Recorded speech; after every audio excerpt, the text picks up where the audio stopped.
To legions of fans who have watched a parade of actors play Agent 007, none played the part as magnetically or as indelibly as Mr. Connery. Sean Connery, the irascible Scot from the slums of Edinburgh who found international fame as Hollywood's original James Bond, dismayed his fans by walking away from the Bond franchise and went on to have a long and fruitful career as a respected actor and an always bankable star, has died in Nassau, the Bahamas. He was 90. His death, in his sleep either late Friday or early Saturday, was confirmed by his family. Bond, James Bond, was the character's familiar self-introduction, and to legions of fans who have watched a parade of actors play the role, otherwise known as Agent 007 on Her Majesty's Secret Service, none uttered the words or played the part as magnetically or as indelibly as Mr. Connery. Tall, dark and dashing, he embodied the novelist Ian Fleming's suave and resourceful secret agent in the first 5 Bond films and 7 overall, vanquishing diabolical villains and voluptuous women alike, beginning with Dr. No, in 1962. As a more violent, moody and dangerous man than the James Bond in Fleming's books, Mr. Connery was the top box office star in both Britain and the United States in 1965 after the success of From Russia with Love, 1963, Goldfinger, 1964, and Thunderball, 1965. But he grew tired of playing Bond after the 5th film in the series, You Only Live Twice, 1967, and was replaced by George Lazenby, a little-known Australian actor and model, in On Her Majesty's Secret Service, 1969.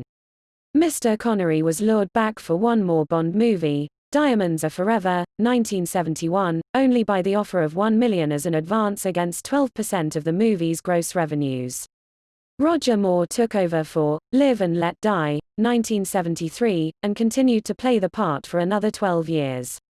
George Lazenby's career never took off. James Bond has been played by Daniel Craig since 2006. Mr. Connery would revisit the character one more time a decade later, in the elegiac Never Say Never Again, 1983, in which he wittily played a rueful Bond feeling the anxieties of middle age. But he had made clear long before then that he was not going to let himself be typecast.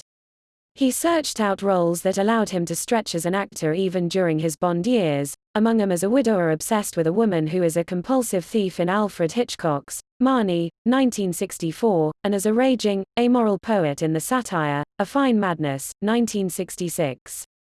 His first post-Bond performance was as a burned-out London police detective who beats a suspect to death in The Offence, 1972, the third of 5 movies he made for the celebrated director Sidney Lumet. The others were The Hill, in 1965, The Anderson Tapes, in 1971, Murder on the Orient Express, in 1974 and Family Business, in 1989. Non-professionals just didn't realize what superb high comedy acting that Bond role was, Mr. Lumet once said. It was like what they used to say about Cary Grant. Oh, they'd say, he's just got charm. Well, first of all, charm is actually not all that easy a quality to come by. And what they overlooked in both Cary Grant and Sean was their enormous skill. To legions of fans who a graceful transformation in the 1970s and 80s, Mr. Connery gracefully transformed himself into one of the grand old men of the movies. If his trained killer in the futuristic fantasy, Zardoz, 1974, his Barbary pirate in The Wind and the Lion, 1975, or his middle-aged Robin Hood in Robin and Marian, 1976, did not erase the memory of his James Bond, they certainly blurred the image. Mr. Connery won a Best Actor award from the British Academy